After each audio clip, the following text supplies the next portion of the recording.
ขอนิมนต์พระภิกษุสงฆ์สามเณรเจริญพรแม่ชีโยคีนั่งคุกเข่าพนมมือ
ครับ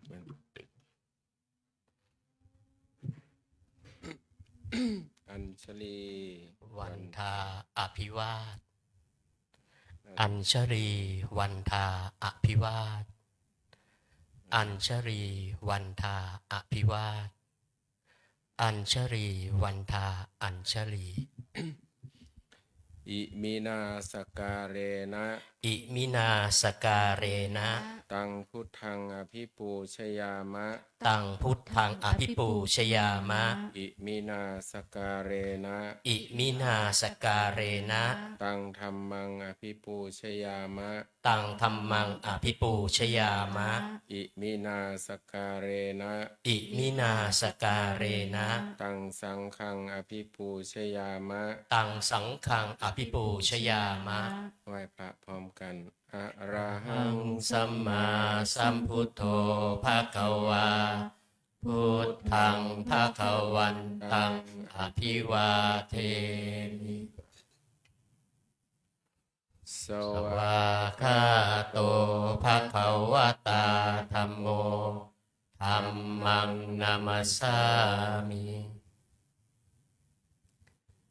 สุปฏิปันโนภะคะวะโตสาวกสังโฆสังฆังนามามิพันธรรมยังพุทธัสสะภะคะวะโตปุพพาคณมะการังกะโรมาเซนะโมตัสสะภะคะวะโตอะระหะโตสัมมาสัมพุทธัสสะนะโมตัสสะภะคะวะโตอะระหะโตสัมมาสัมพุทธัสสะนะโมตัสสะภะคะวะโตอะระหะโตสัมมาสัมพุทธัสสะอัญชลีวันทาอภิวาทอัญชลีวันทาอภิวาทอัญชลีวันทาอภิวาทอัญชลีวันทาอัญชลี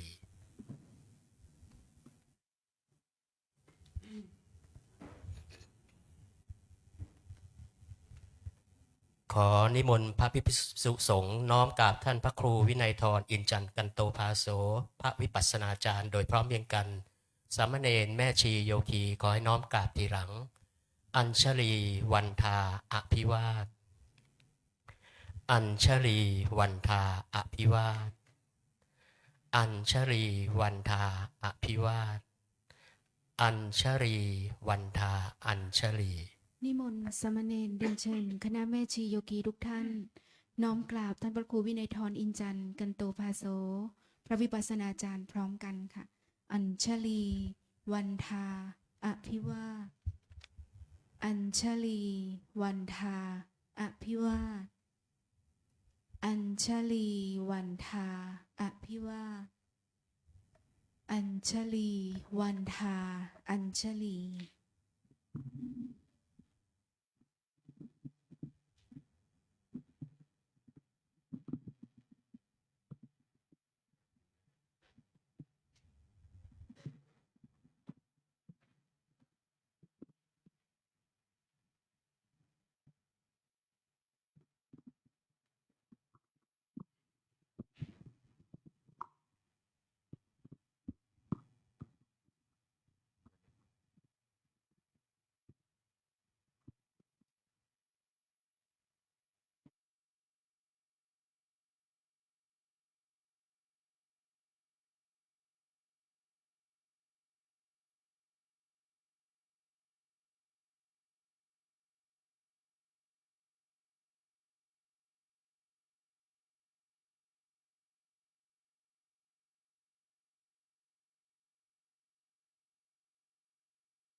นิมนต์สามเณรทุกรูปกราบพระอาจารย์พร้อมกล่าวคำอาราธนาศีลพร้อมกันนะครับอัญชลีวันทาอภิวาทอัญชลีวันทาอภิวาทอัญชลีวันทาอภิวาทอัญชลีวันทาอัญชลีมายังพันเตสรณะสีลังยาจามะทุติยัมปิมายังพันเตสรณะสีลังยาจามะตาติยัมปิมายังพันเตสรณะสีลังยาจามะ นะโมตัสสะภะคะวะโตอะระหะโตสัมมาสัมพุทธัสสะนะโมตัสสะภะคะวะโตอะระหะโตสัมมาสัมพุทธัสสะนะโมตัสสะภะคะวะโตอะระหะโตสัมมาสัมพุทธัสสะนะโมตัสสะภะคะวะโตอะระหะโตสัมมาสัมพุทธัสสะนะโมตัสสะภะคะวะโตอะระหะโตสัมมาสัมพุทธัสสะนะโมตัสสะภะคะวะโตอะระหะโตสัมมาสัมพุทธัสสะยะมหังวทามิตังวเทหิ อามะพันเต พุทธังสรณังคัจฉามิ พุทธังสรณังคัจฉามิ ธัมมังสรณังคัจฉามิ ธัมมังสรณังคัจฉามิ สังฆังสรณังคัจฉามิ สังฆังสรณังคัจฉามิ ทุติยัมปิพุทธังสรณังคัจฉามิ ทุติยัมปิพุทธังสรณังคัจฉามิ ทุติยัมปิธัมมังสรณังคัจฉามิ ทุติยัมปิธัมมังสรณังคัจฉามิ ทุติยัมปิสังฆังสรณังคัจฉามิ ทุติยัมปีสังฆังสรณังคัจฉามิตติยัมปิพุทธังสรณังคัจฉามิ ตาติยัมปีพุทธังสรณังคัจฉามิตติยัมปิธัมมังสรณังคัจฉามิ ตาติยัมปีธัมมังสรณังคัจฉามิ ตติยัมปิสังฆังสรณังคัจฉามิ ตาติยัมปีสังฆังสรณังคัจฉามิติสรณคมนังนิทิตัง อามะพันเต ปานาติปาตาเวรมณี ปานาติปาตาเวรมณี อทินนาทานาเวรมณี อาทินาทานาเวรมณี พระมจริยาเวรมณี อาพรหมจริยาเวรมณี มุสาวาทาเวรมณี มุสาวาทาเวรมณี สุราเมรยมัชฌะปมาทฐานาเวรมณี สุราเมรยมัชฌะปมาทฐานาเวรมณี วิกาลโภชนาเวรมณี วิการะโภชนาเวรมณี นัจจะคีตวาทิตาวิสุกทัสสนาเวรมณี นาจาคีตาวาทิตาวิสุกาทัสนาเวรมณี มาลาคันทะวิเลปนาทา ารณะมันดนาวิภูสนัฏฐานาเวรมณี มาราคันทะวิเลปนะธารณะมันตนะวิโปสนัฏฐานาเวรมณี อุจจาสยนะมหาสยนาเวรมณี อุจจาสยนามหาสยนาเวรมณี ชาตารูปารัชตาปฏิกหานาเวรมณี ชาตารูปารัชตาปฏิฆหนาเวรมณี อิมานิทัสสะสิกขาปทานิสมาธิยามิ อิมานิทัสสะสิกขาปทานิสมาธิยามิอิมานิทัสสะสิกขาปทานิสมาธิยามิอิมานิทัสสะสิกขาปทานิสมาธิยามิอัญชลีวันทาอภิวาทอัญชลีวันทาอภิวาทอัญชลีวันทาอภิวาทอัญชลีวันทาอัญชลี เรียนเชิญคณะแม่ชีโยกีทุกท่านนั่งคุกเข่าค่ะกราบพระสมทานศีลพร้อมกันค่ะอัญชลี วันทาอภิวาทอัญชลี วันทาอภิวาทอัญชลี วันทาอภิวาทอัญชลี วันทาอัญชลีมะยังพันเต ติสระเนนะสหะอัฏฐศีลานิยาจามะทุติยัมปิมะยังพันเต ติสระเนนะสหะอัฏฐศีลานิยาจามะตติยัมปิมะยังพันเต ติสระเนนะสหะอัฏฐศีลานิยาจามะ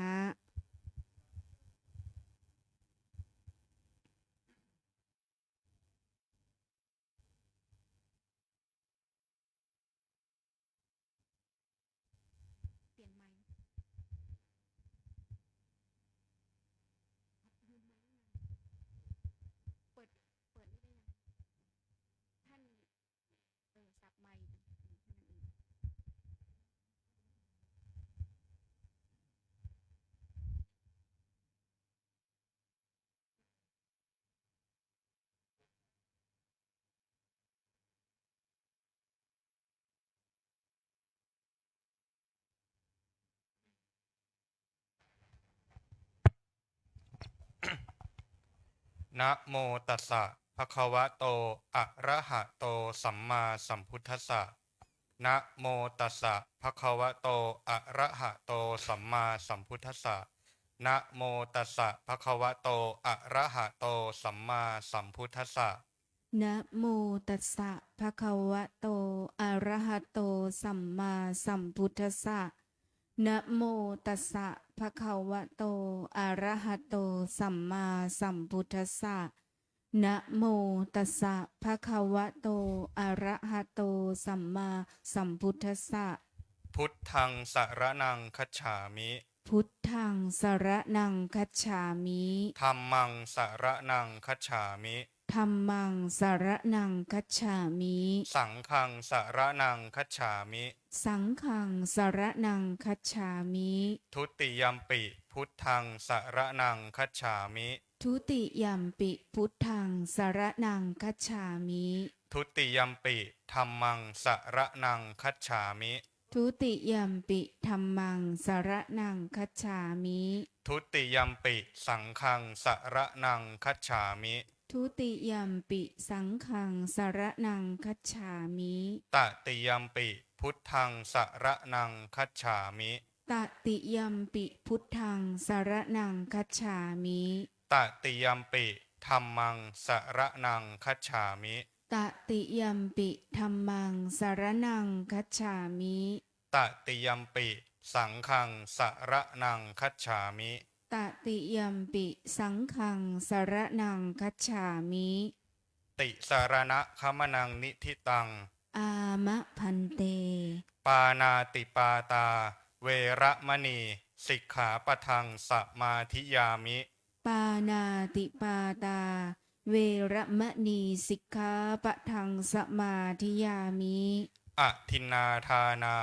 เวระมณีสิกขาปะทังสมาธิยามิ อทินนาทานา เวระมะนีสิกขาปะทังสมาธิยามิ อพรหมะ จริยา เวระมณีสิกขาปะทังสมาธิยามิ อพรหมจริยา เวรมณีสิกขาปะทังสมาธิยามิ มุสาวาทา เวระมณีสิกขาปะทังสมาธิยามิ มุสาวาทา เวรมณีสิกขาปะทังสมาธิยามิ สุราเมระยะมัชฌะปมาทัฏฐานา เวระมณีสิกขาปะทังสมาธิยามิ สุราเมรยะมัชฌะปมาทัฏฐานา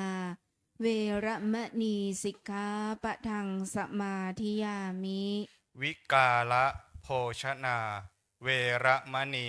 สิกขาปะทังสมาธิยามิ วิกาละโภชนา เวรมณีสิกขาปะทังสมาธิยามิ นัจจคีตะ วาทิตะ วิสูกะทัสนะ มาลาคันทะ วิเลปนะธารณะ มันดานะ วิภูสนัฏฐานา เวระมณีสิกขาปะทังสมาธิยามิ นัจจคีตะ วาทิตะ วิสุกะทัสนะ มาลาคันทะ วิเลปนะธารณะ มันดนะ วิภูสนัฏฐานา เวรมณีสิกขาปะทังสมาธิยามิ อุจจาสยนะ มหาสยนา เวระมณีสิกขาปะทังสมาธิยามิ อุจจาสยนะ มหาสยนา เวรมณีสิกขาปะทังสมาธิยามิ อิมานิอัฏฐสิกขาปทานิปัสสมาธิยามิ อิมานิอัฏฐสิกขาปทานิสมาธิยามิ อิมานิอัฏฐสิกขาปทานิสมาธิยามิ อิมานิอัฏฐสิกขาปทานิสมาธิยามิ อิมานิอัฏฐสิกขาปทานิ สีเลนะสุขติงยันติ สีเลนะโภคสัมปทา สีเลนะนิพุติงยันติ ตัสมาสีลังวิโสทะเย สาธุ สาธุ สาธุ อัญชลี วันทา อภิวาท อัญชลี วันทา อภิวาท อัญชลี วันทา อภิวาท อัญชลี วันทา อัญชลี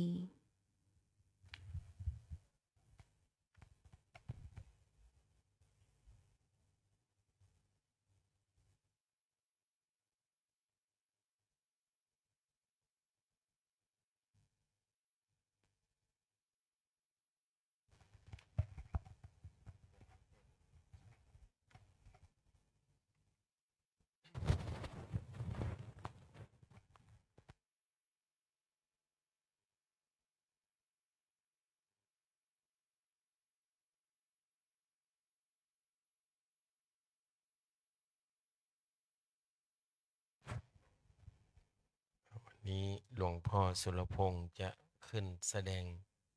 ธรรมนะ จริงๆก็เป็นเวรแต่มาแล้วมันไอ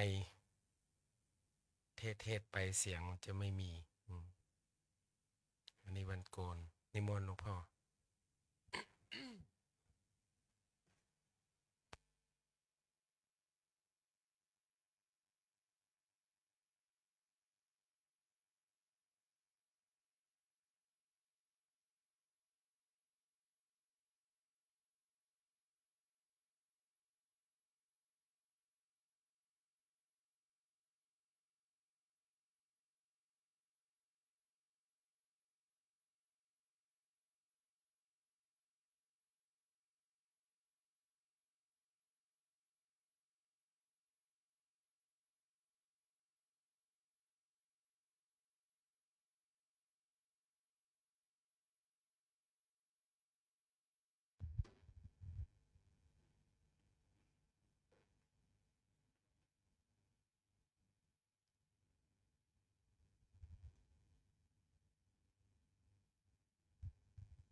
รังมาจะโลกาทิปติสัมปติกาตันชลีอานาทิวรังอายาจตาสันทีทสัทธาอปาระชากาชาติกาเทเสธรรมังอนุกรรมปิมังปะชังท้าวสามบดีพรหมเป็นบรมในพรหมมาทรงฤทธิ์ที่ศักดากว่าบริษัททุกหมู่พรหมน้อมหัดนามัสการประดิษฐานณที่สมควรแล้วจึงบังคมชุลีบาทพระศาสดาขอพรอันประเสริฐวรเลิศมโหฬารปวงสัตว์ในโลกากิเลสน้อยก็ยังมีขอองค์พระจอมปราดสู่ธรรมาสอันรู้จีโปรดปวงประชานีท่านจงโปรดแสดงธรรมนิมนต์ท่านเจ้าขาผู้ปรีชาอันเลิศล้ำโปรดแสดงพระสัทธรรมเทศนาพระวาทีเพื่อให้สำเร็จผลแด่ปวงชนบรรดานี้โสภสุขเกษมสีสมดังเจตนาเทินอาราธนังกโรมา นะโมตัสสะภะคะวะโตอะระหะโตสัมมาสัมพุทธัสสะนะโมตัสสะภะคะวะโตอะระหะโตสัมมาสัมพุทธัสสะนะโมตัสสะภะคะวะโตอะระหะโตสัมมาสัมพุทธัสสะ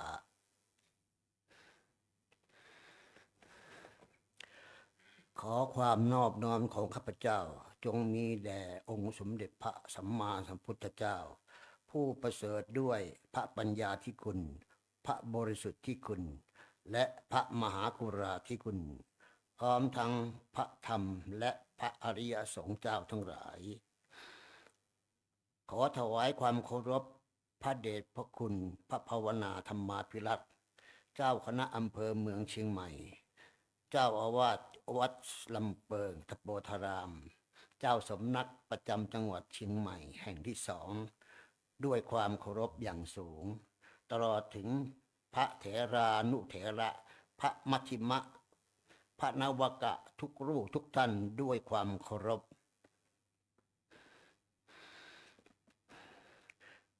ขอความเจริญพรมายังพุทธศาสนิกชนญาติโยมอุบาสกอุบาสิกาผู้ปฏิบัติธรรมทุกท่านตลอดจนสาธุชนทั้งหลายณโอกาสบัดนี้อาตมาภาพจะได้แสดงพระธรรมเทศนาอันเป็นมงคลอันสูงสุดใน ในพระธรรมศีลสมาธิปัญญาขอให้พุทธบริษัททุกท่านจงตั้งใจฟัง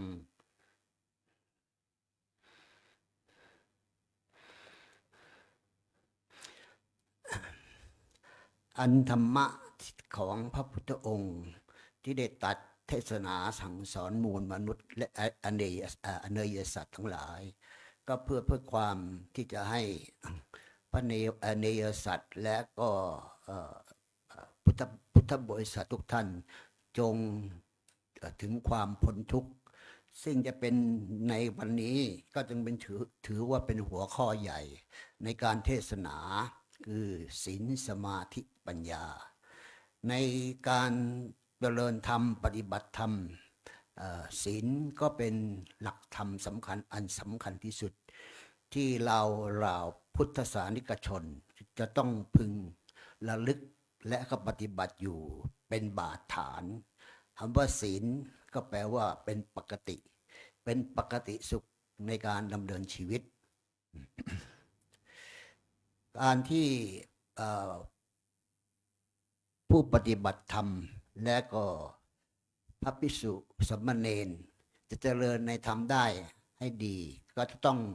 มีการรักษาศีลเจริญในศีลขั้นสูงสุดก็คือปริสุทธิศีลซึ่งมีอยู่4ประการอาตมาก็ขอย่นย่อโดยสังเขปได้นะประการแรกก็คือ ปฏิโมกข์ปริสุทธิศีลก็คือขอให้ทุกท่านนะจงมีความสำรวมระวังในการถือศีลคือการปฏิบัติตามพระพุทธองค์ที่ได้เทศนาสั่งสอนว่าสิ่งใดที่ควรปฏิบัติสิ่งที่ใดที่ไม่ควรปฏิบัติก็ให้สำเนียกไว้จดจำเอาไว้ก็ดังเช่น ในศีลข้อนี้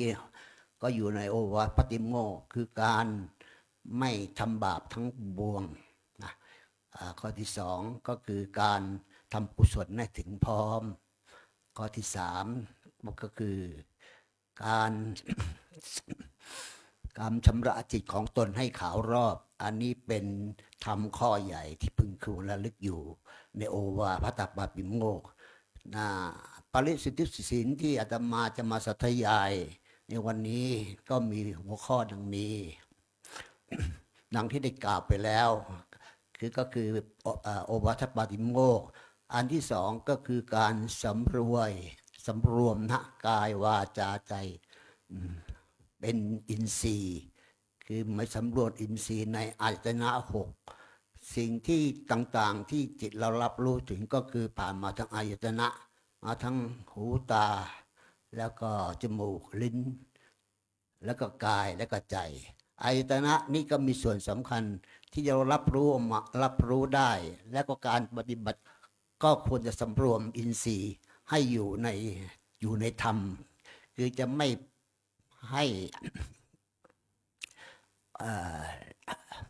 ให้กิเลสมาครอบงำจิตใจเราได้นะผ่านทั้งอายตนะทั้งหกข้อที่สามก็คือการประพฤติอยู่ในสัมมาอาชีวะเพราะว่าเมื่อมีศีลมีธรรมการจะประกอบเลี้ยงชีพก็เป็นสิ่งจำเป็นก็ขอให้พุทธบริษัททุกท่านนะพร้อมทั้งภิกษุสงฆ์การภิกษุสงฆ์จะประกอบสัมมาอาชีวะได้ก็หมายถึงว่าการบิณฑบาตเลี้ยงชีพเป็นหลักส่วนของฆราวาสหรือว่า ก็จะมีศีลในข้อนี้ได้ก็คือการไม่ค้าขายเกี่ยวกับเครื่องมือ เกี่ยวกับการที่ทำให้ผิดศีลต่างๆ และก็เรื่องการพูดจาก็ไม่เป็นไปในทางส่อเสียด หรือว่าโกหกนะเราทำมาค้าขายก็จะต้องมีศีลอยู่ในตัวด้วยนะข้อที่ 4 ก็คือการพิจารณาการบริโภคปัจจัยทั้ง4ในอันนี้ก็ขอให้รวมถึงพระและฆราวาสด้วย ก็คือการสำรวมในการนุ่งห่มการสำรวมในการบริโภคปิ่นโตปิณฑปาโต การสำรวมในการที่อยู่อาศัย และก็การสำรวมอยู่ในการรักษาพยาบาลรับประทานยาถ้าไม่เป็นโรคก็ไม่ต้องไปซื้อหายามากินให้เสียเวลาหรือให้เกิดความเป็นภัยกับตัวเองได้ต่อไป ข้อที่ศีลข้อนี้ก็ขอให้ทุกท่านทุกองค์นะฮะจงสำเนียกไว้ศีลนี้เป็นบาดฐานของสมาธินะผู้ที่ปฏิบัติทานได้ก็ต้องมีศีลสมบูรณ์นะก็ทำให้จิตใจมีสมาธิก็จะได้ทำให้มีการปฏิบัติธรรมได้ถึงสมาธิได้เป็นฌานได้แล้วก็จะได้เจริญวิปัสสนาได้ต่อไปในข้อสมาธิศีลสมาธิปัญญานี้อาตมาก็จะขอสาธยายโดยพอประมาณนะ เพราะว่าสำนักเราเป็นสำนักปฏิบัติธรรมก็ขอให้ใส่ใจกับเรื่องการมีสมาธินะสมาธิในที่นี้ก็หมายถึงว่าจิตใจที่สงบนะปราศจากกิเลสนิวรณ์ถ้าหากว่าจิตใจสงบได้กิเลสนิวรณ์สงบลงได้จิตก็มีสมาธิก็จะสามารถที่จะรู้สภาวะธรรมแห่งตนได้สำคัญที่เวลาที่จะมีสมาธิได้ก็จะต้องละนิวรณ์ทั้ง5ได้ข้อที่1ก็คือกามฉันทะนะที่กามฉันทะหมายถึงว่าจิตจะไม่ไปหมกมุ่นกับเรื่องกามคุณทั้งหมดจะต้องมีละได้แล้วก็สงบได้นะหรือต้องละไว้เมื่อจิตสงบได้ก็ดีข้อที่2คือพยาบาทะคือจิตใจไม่คิดพยาบาทต่อผู้อื่นถึงมีก็ต้องสงบเอาไว้หรือใช้เมตตาธรรมเป็นเครื่องสลัดออกไปข้อที่3ก็คือความฟุ้งซ่านความกังวลฟุ้งซ่านทั้งหลายเวลาเราอยากจะมีสมาธิในทุกโอกาสความฟุ้งซ่านและความกังวลเนี่ยก็ต้องระงับให้ได้นะตั้งใจมั่นในสิ่งที่เราจะกระทำที่ปฏิบัติอันนี้ก็เรียกว่าเป็นนิวรณ์ข้อที่3ข้อที่4ก็คือถินมิทะคือความไม่ตั้งมั่นในอารมณ์คือความเกียจค้านต่อการทำกุศลธรรมนะอันนี้ถ้าว่าเราต้องการที่จะมีสมาธิต้องการที่จะเจริญในธรรมมีอาการง่วงหนาวหาวนอนก็ต้องหาสาเหตุของการง่วงหนาวหาวนอนแล้วก็สลัดมันทิ้งไปจิตใจแล้วก็ได้เป็นกุศลมีสมาธิได้นะ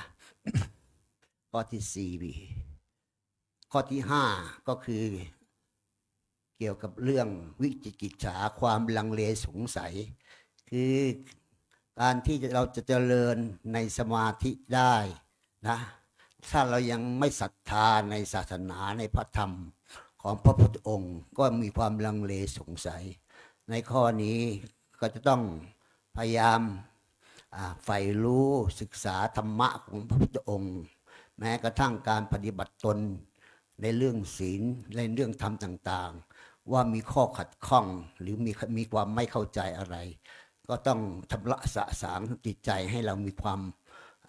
เข้าใจในธรรมะนั้นๆสิ่งนั้นๆก็จะไม่เป็น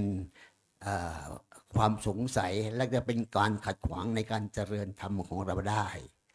อันนี้ก็เรียกว่าเป็นศีลข้อที่เป็น เป็นนิวรณ์ขั้นที่ห้าซึ่งเราเวลาเข้าสมาธิ หรือจะปฏิบัติตนถึงสิ่งใดสิ่งใดเนี่ยเราก็นึกถึงนิวรณ์อย่าให้นิวรณ์มีอิทธิพลต่อตัวเรา ก็ต้องใช้อะไรต้องใช้ขันตินะแล้วก็มีเมตตาธรรม ก็ต้องยึดถือมั่นในพรหมวิหารสี่ก็คือความมีเมตตาความมีกรุณา และก็ ความมีอุเบกขาสิ่งเหล่านี้เราเรียนรู้และฝึกฝนก็สามารถที่จะขจัดนิวรณ์ทั้งห้าออกไปได้ เมื่อขจัดนิวรณ์ทั้งห้าออกไปได้จิตใจก็สงบพอสภาวะจิตใจก็สงบก็สามารถที่จะรู้สภาวะในตัวเราได้ ก็เป็นขั้นตอนต่อไปที่เราต้องเจริญปัญญาคือวิปัสสนา ซึ่งในที่นี้ผู้ปฏิบัติธรรมที่ได้มาบำเพ็ญที่วัดลำเปิงแห่งนี้ต้องใส่ใจและเข้าใจว่าการเจริญธรรมที่ว่าในวิปัสสนานั้นก็มีหลักใหญ่ก็คือการเจริญสติปัฏฐานสี่ซึ่งเป็นทางเอกของการเจริญธรรมนะอยู่ในหมวดของปัญญานี้ด้วยอาตมาก็จะขอสาธยายพอสังเขปให้เป็นที่เข้าใจ เพราะว่าที่วัดลำเปิงนี้เป็นหลักใหญ่ในการเจริญสติปัฏฐานสี่ขอให้โยคีและพระภิกษุสมณเณรจงตั้งใจฟังด้วยสติปัฏฐานสี่ก็คือหมายถึงว่าเราตั้งสติไว้อยู่ในฐานใดฐานหนึ่งซึ่งในที่นี้ก็จะมีอยู่4ประการเป็นหลักใหญ่ตามที่พระพุทธองค์ได้ทรงสั่งสอนไว้ก็คือกาย เวทนาจิตและธรรมนะขอให้ทำความเข้าใจค่อยๆคิดไปนะจะมีเรื่องกายสติต้องขอสาธยายเกี่ยวกับเรื่องสติให้ทุกท่านได้ทราบสติในที่นี้ก็หมายถึงว่าความระลึกอยู่ใน ในปัจจุบันนะปัจจุบันขณะก็หมายถึงว่าการไม่คิดเป็นเรื่องในอดีตและไม่ไปมองในเรื่องอนาคตสภาวะธรรมในปัจจุบันก็คือที่เรานั่งอยู่ตรงนี้นะเรานั่งอยู่นั่งคัดสมาธิอยู่นะหายใจก็รู้นะอันนี้คือเป็นปัจจุบันธรรมอันนี้ต้องขอให้เข้าใจว่าสติเป็นหลักใหญ่นะไม่ใช่คิดพิจารณาไปเรื่อยสตินี่คือคอยจับอารมณ์ปัจจุบันเมื่อจับอารมณ์ปัจจุบันได้ในกายของเราที่เราภาวนาจะเป็นอานาปานสติหรือท้องผ่องยุบสติจะต้องอยู่ในจุดนี้อยู่ตลอดเวลานะไม่ให้คลาดเคลื่อนไปไหนจะเกิดสมาธิได้อย่างกรณีท้องพองยุบก็ต้องจิตก็ระลึกอยู่จะท้องพองยุบตลอดเวลาสิ่งอื่นๆที่เข้ามารบกวนจิตใจเราต้องสลัดไปหมายถึงนิวรณ์ทั้งห้าที่ได้กล่าวไว้ข้างต้นนี้ทั้งกามาฉันทะพยาปะทะฟุ้งซ่านและก็ความกังวลและก็เกี่ยวกับเรื่องความไม่เชื่อมั่นคือมีวิจิกิจฉาไม่เชื่อมั่นในตัวเองว่ากระทำสิ่งนี้มันจะเกิดประโยชน์อะไรไหมต้องศึกษาต้องเข้าใจและมีศรัทธาต่อธรรมะวิจิกิจฉาเขาจะหมดไปอันนี้ก็ต้องเข้าใจเมื่อเราตั้งมั่นอยู่ในท้องพองยุบหรือว่าอานาปานสตินะก็จะต้องมีจิตตั้งมั่นอยู่นะตั้งมั่นอยู่ในสิ่งนั้นเมื่อตั้งมั่นอยู่นิ่งแล้วสภาวะธรรมก็จะดีขึ้นหมายถึงว่าสภาวะธรรมก็หมายถึงจิตก็จะสงบมันเข้าถึงสมาธิได้เมื่อเข้าถึงสมาธิได้เราก็เข้าใจถึงสภาวะธรรมของภายในตัวเราเองได้อันนี้ก็เรียกว่าเจริญปัญญาเจริญวิปัสสนาอันนี้เป็นส่วนของกายนะต่อไปในที่เราปฏิบัติธรรมอยู่เราก็จะมีความรู้สึกนะนั่งแล้วก็เมื่อยบ้าง ง่วงบ้างนะสุขบ้างทุกข์บ้างมันจะวนเวียนอยู่ในนี้อยู่ในตัวเรา สติเราก็อย่าไปไหน ให้รู้เท่าทันว่าสุขทุกข์ไม่ทุกข์ไม่ทุกข์นะให้รู้หนอเข้าไว้ อันนี้ก็จะทำให้เราสติอยู่ในฐานที่มั่นของเวทนาจนกระทั่งเวทนาหมดไปนะก็มาถึงเรื่องของจิตนะเรื่องของจิตก็หมายถึงว่าสิ่งที่ผ่านมาแล้วต่างๆในจิตใจของเรา จิตจะเป็นผู้รู้เมื่อรู้สุขรู้ทุกข์ก็จะเกิดอาการอะไร สุขก็เกิดจากการปิติยินดีหรือว่าลิงโลดหรือหมกบุญไปในสิ่งนั้น จิตเรารู้ว่าอันนี้เป็นสุขนะ เราควรละไว้ก่อน เพราะว่าเวลาช่วงนี้เป็นช่วงเวลาของการเจริญธรรมวิปัสสนา รู้ไว้จิตรู้ไว้ สุขก็รู้ทุกข์ก็รู้นะเจ็บปวดก็รู้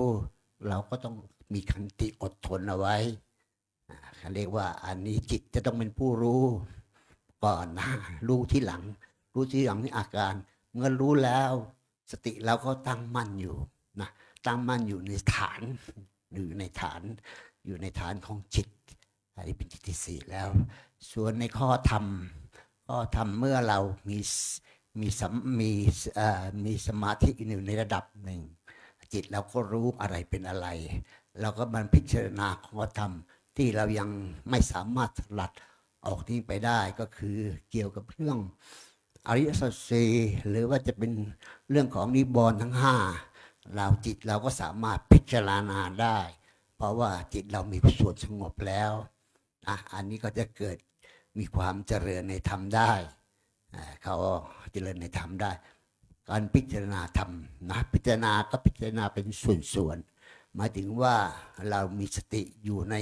พิจารณาธรรมในเรื่องของนิวรณ์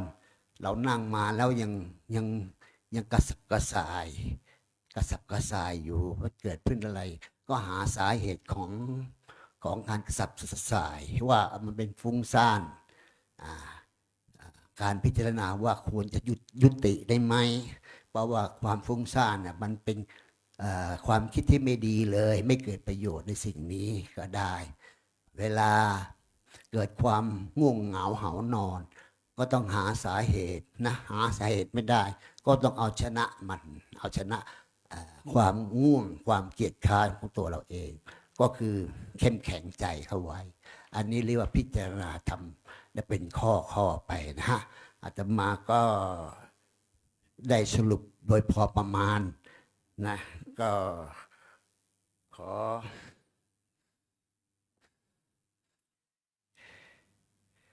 ขอจบในส่วนนี้ไปนะบัดนี้อาตมาได้แสดงธรรมมานานพอสมควรเก็บเวลาถึงขอสมมุติยุติแต่เพียงแค่นี้เอวังก็มีด้วยประการชนี้จัตตารโอธรรมาวัฏันติอายุวโนสุขังภรัง หันธมยังสาธุกรังกโรมาเซสาธุสาธุสาธุอหังพุทธันจะธัมมันจะสังฆันจะสรนังคตา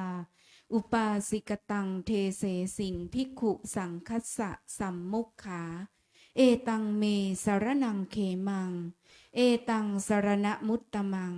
เอตังสรณมาคมะสัพพทุกขาปมุญเจเรยะถาพลังเจเรยาหังสัมมาสัมพุทธศาสนังทุกขนิสรณเสวะภาคีนิสะอนาคเตกาเยนะวาจายะวเจตสาวาพุทเทกุกัมมังปะกะตังมะยายังพุทโธปฏิคันหตุอัจจยันตังกาลันตะเรสังวริตุงวะพุทเทกราสาธุสาธุกาเยนะวาจายะวเจตสาวาธัมเมกุกัมมังปะกะตังมะยายังธัมโมปฏิคันหตุอัจจยันตังกาลันตะเรสังวริตุงวะธัมเมกรา กาเยนะวาจายะวเจตสาวา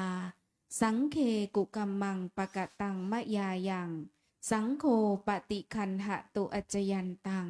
กาลันตะเรสังวริตุงวะสังเคกรา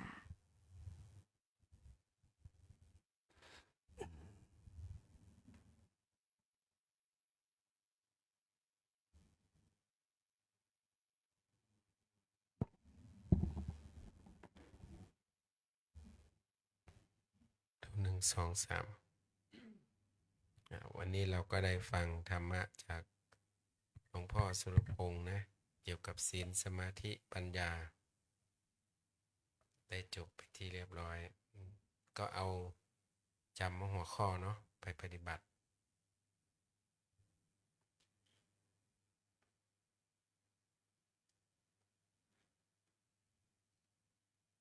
วันที่23นี่เป็นวันคล้ายวันเกิดหลวงพ่อเจ้าวาดนะ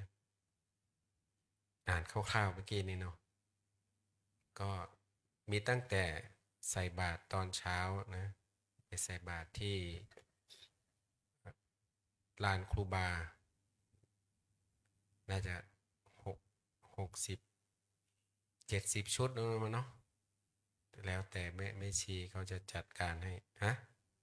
เอา100 ชุด100 ชุดไปใส่ก็ประมาณ5:30 6 โมงเลยนะแล้วก็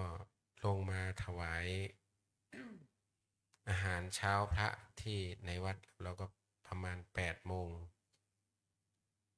ใส่บาตรพระสามเณรพระภิกษุสามเณรที่หน้าอุโบสถเหมือนทุกปีเนาะ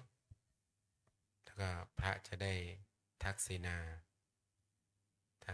ปีนี้หลวงพ่อไม่นิมนต์พระข้างนอกเพราะว่าท่านแบบงานมันเป็นปีนี้ไปทุกข์กันอยู่เนาะพระพันปีท่านยังอยู่หลวงพ่อก็เลยไม่ได้จัดอะไรเยอะ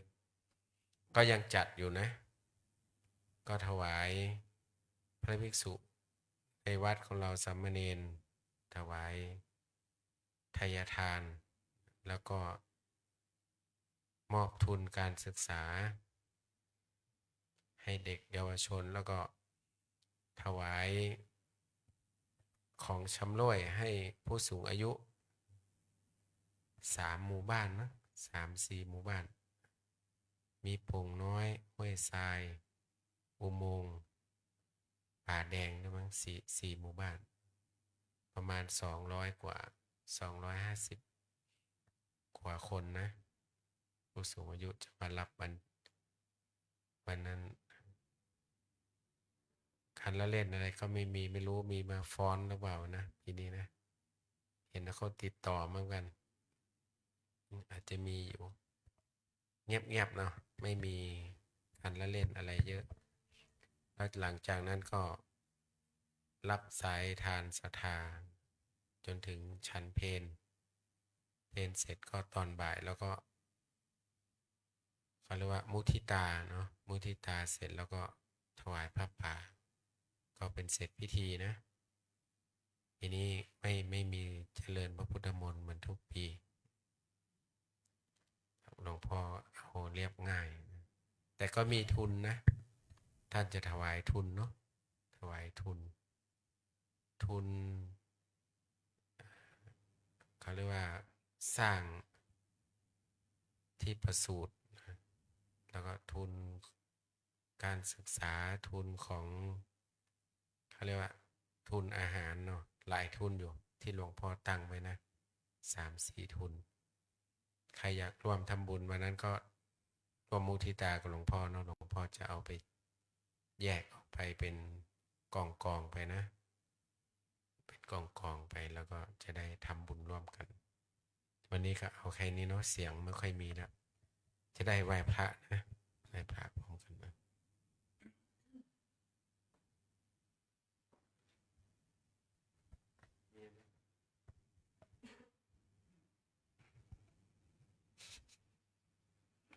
อะระหัง สัมมาสัมพุทโธภควาพุทธังภควันตังอภิวาเทมิ วาคาโตภะคะวะตาธัมโมธัมมังนามัสสามิสุปฏิปันโนภะคะวะโตสาวกสังโฆสังฆังนามามิ